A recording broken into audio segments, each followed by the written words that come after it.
What's up, everyone? My name is Ryan Garcia. This is Fireside Yankees. We're coming at you guys today with an update on the rumor mill. A couple of articles came out earlier today that we're going to discuss as they pertain to the New York Yankees and either their interest in or their odds of landing certain players. We're going to talk about all of them and more right here on Fireside Yankees. Make sure you like and subscribe. And without further ado, let's just jump right into it. Now, the first article we're going to discuss is an ESPN article where they polled 16 executives, and there's some pretty interesting results in these polls. The first with Cody Bellinger, 0, and I mean 0 of the 16 executives believe that Cody Bellinger will return to the New York Yankees this upcoming season, and I do find that a fascinating result. There were plenty of teams mentioned. The Yankees, again, just not one of them, and this poll was asking which player was going to return to their incumbent team. That mentioned Kyle Schwarber, it mentioned Alex Bregman, and now it mentions Cody Bellinger, and that is something that, again, I find absolutely fascinating. Now,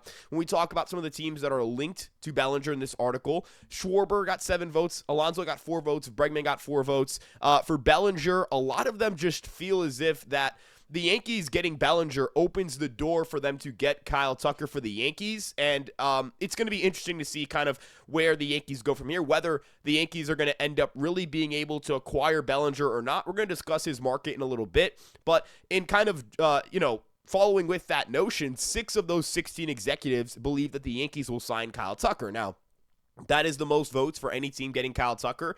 If you want to look at the teams that finished inside the voting, you have the Yankees at 6, the Dodgers at 4, the Blue Jays at 3, Tigers 1, Phillies 1, Orioles 1. So Yankees and Dodgers considered the most likely player who is going to get, or the Yankees and Dodgers consider the most likely suitors for Tucker, with the Blue Jays right behind. Tigers, Phillies, Orioles kind of getting some charity votes, it seems here. And when it comes to whether he's going to get $400 million or not, 6 said yes, 10 said no. So the overwhelming majority of these executives polled believe that he is not going to get the money that I think a lot of people projected for him going into the offseason. And myself and Alex talked about this earlier this week in some previous recordings where we discussed, the money for Kyle Tucker not being particularly great and that market not being great, and the Yankees being a team that should take advantage of a weaker market, because at the end of the day, while it's really easy for us to sit here and say that, all right, signing Bellinger is easy, you know what you're getting in him, there's no variance in what the performance you expect is. You expect a solid hitter, a good hitter who plays elite defense. Kyle Tucker's a star player. He's the kind of guy who can produce a 140, 145 OPS plus number. He can be a top 5 MVP vote getter in the American League if he's healthy. And for the Yankees, that ballpark is truly, and I mean truly, a perfect fit for the New York Yankees. So I think Kyle Tucker, it makes sense. Now, one of the predictions thrown was $350 million over 10 years. The mid $300 mark seems to be the new mark that's considered the ideal number for Kyle Tucker. When we look at Fangraphs projections, they have it at $280 million for 8 years. So I do think it's absolutely fascinating to look at this situation, this market, and try and figure out if the Yankees will or will not sign Kyle Tucker. But again, with Cody Bellinger, I do find it fascinating they think he's going to leave. I think the Bellinger market is something that, and we'll jump into that right now, the Bellinger market is something that I don't find particularly robust, just kind of looking at from the outside sense. If you look at some of the teams with credible links to Cody Bellinger, you have the Angels, you have the Blue Jays, you have the Dodgers, you have the Mets as teams who are linked to Cody Bellinger. Now, if we look at those 4 teams, the Dodgers considered more on the periphery. Angels checked in. They don't really have the kind of money where you'd expect them to blow past their entire budget just to sign Bellinger, although their ballpark does work for Bellinger's swing when you look at some of the data there. The Mets, the ballpark doesn't work as well compared to the other 5 teams in this, if you include the Yankees. The New York Mets, Will Salmon earlier this morning kind of poured some cold water on it, saying the Mets have a lot of other needs.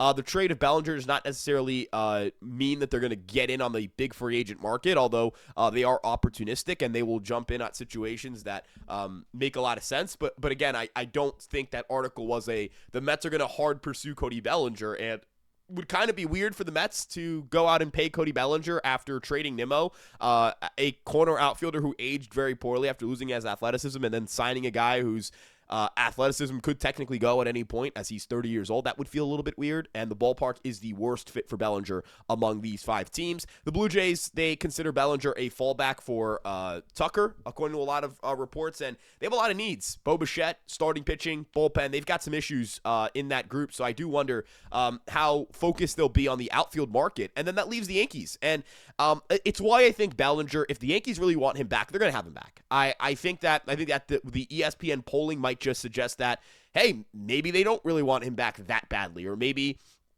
these executives just are not tapped in. Like, that's also a possibility. It's 16 executives. You don't know their exact position. They're anonymous. It's anonymous for a reason. So that should come with a grain of salt. This is not a definitive, the Yankees are getting Kyle Tucker. The Yankees are favorites for Kyle Tucker. This is simply a poll, and I find it interesting because these are people inside the industry who do talk to other executives and kind of have a feel for the game. But I do wonder if that means that the Yankees are more interested in Tucker than Bellinger. That's something that we will find fascinating as we get through the offseason in that conversation, which it seems the national media and the local media completely disagree on in some regards. The local media, New York market, believe that the New York Yankees are going to be hard-pressed going after Cody Bellinger. And then you've got just a ton of national media people suggesting that Tucker's in play, Bellinger's going elsewhere, so that'll be interesting to kind of look at. Now, the final answer in regarding to another article, or the final article we're going to discuss today, is from Brendan Cody of The Athletic, where he says the Yankees are going to earnestly pursue right-handed starting pitcher Tatsuya Imai. Now, to those who don't know what earnestly means, it means with conviction.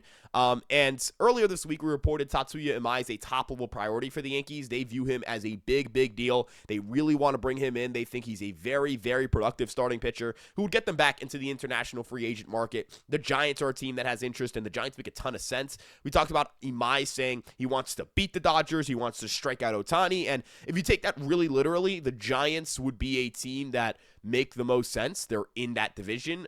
They could play the Giants, the Dodgers every single year, multiple times. He would get to face Shohei Ohtani. And the ESPN poll from earlier polled that 5 people believe the Giants will sign Imai. That was the most. The Yankees were at 3, the second most. Now, some of the reports from some public news outlets. We're going to talk about Yankee Source first because they are absolutely incredible at this stuff, and I've said this over and over again. You should check out their work if you want to understand the NPB market and understand how things are moving there. He mentioned that signing with a competitor or a contender is a big priority for Imai. The Yankees are a better team than the Giants. They have a better path to the postseason than the Giants. They have a better track record of putting together contenders than the Giants. So the Yankees, if that is true, the Yankees would have a leg up over the Giants. So I do think as long as he is one of their top priorities, as long as the bidding doesn't get crazy, which Brendan Cuddy does mention, if the bidding gets too crazy, they could go for a cheaper option. I don't think the Yankees are going to inquire on Imai and then push hard for another starter in the $100 million range. I think that Imai is the only guy they're willing to give a 9-figure contract to. I don't think Cease is in that. I don't think Valdez is in that. I don't think, I don't even know if Michael King, if he were to get, Michael King were to get a significant bag, he's not going to become a New York Yankee. But I do think the Yankees are more interested in this idea of, all right, we'll pay the big bucks for Imai if we need to. If not, let's settle for that shorter-term contract with somebody else, maybe a lesser player. We'll see. But the Yankees are a team that I firmly believe will be in on Imai, and I think they're one of the strong favorites for that. So as we continue to kind of look at what the Yankees are looking for on the market, I think Imai and Tucker would be just this beautiful, incredible dream for the Yankees. Imagine if the Yankees were able to walk away from this offseason with the top Japanese free agent and the top free agent on the board. You add a dynamic 140 OPS plus hitter, a guy who could be your number 3 starter, maybe your number 2 starter, and is 28 years old, is around as old as Luis Seal and Will Warren. This would be a truly incredible offseason, the kind of offseason that if you're Hal Steinbrenner, makes a statement, right? It makes the statement of, we're the Yankees. We spend money. I can want the team to make to be able to win at a lower payroll. I can complain and cry about payroll, but at the end of the day, I'm going to do what's best for the Yankees. And that would be a statement. That'd be a statement to this fan base, and that's one that they desperately need right now because as things stand, Hal's favorability rating with the Yankees is probably not great, or the Yankee fan base. I mean, the comments he made regarding profit, not going to sit well with fans, not just of the Yankees, but with other teams, considering it's a multi-billion-dollar operation. But we'll see how things go from here. How the Yankees try and navigate through this offseason. If you guys like this video, make sure you like and subscribe. Make sure you guys also share this with friends. And one final thing, if you guys could, make sure you guys check EmpireSportsMedia.com because we have written coverage on all of your favorite New York sports teams. There's links to our social medias in the description below. And we'll see you guys in the next one. Peace out, everybody.